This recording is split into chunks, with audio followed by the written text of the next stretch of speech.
Surat railway પોલીસે 31 જાન્યુઆરીના રોજ સુરત રેલવે યાર્ડમાંથી ચોરાયેલ ટ્રેક્ટર શોધી કાઢ્યું હતું અને તેરા તુझको અર્પણ કાર્યક્રમ હેઠળ તેના મૂળ માલિકને સોંપ્યું હતું. જ્યારે ટ્રેક્ટર ચોરનાર આરોપીની ધરપકડ કરવામાં આવી હતી અને તેની સામે કાર્યવાહી કરવામાં આવી હતી.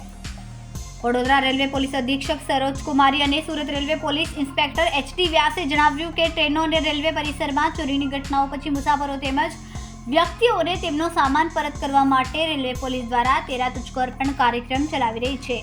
આ અંતર્ગત 31 જાન્યુઆરીના રોજ સુરત રેલવે સ્ટેશન પર રેલવે યાર્ડમાંથી ટ્રેક્ટર ચોરીની ઘટના બની હતી. મધ્યપ્રદેશના મંદસૌર જિલ્લાના સરસપુરા ગામના રહેવાસી ટ્રેક્ટર માલિક રમેશ કારુસિંગે સુરત રેલવે પોલીસ સ્ટેશનમાં પાણીના ટેન્કર સાથેનું ટ્રેક્ટર ચોરીની ફરિયાદ નોંધાવી હતી.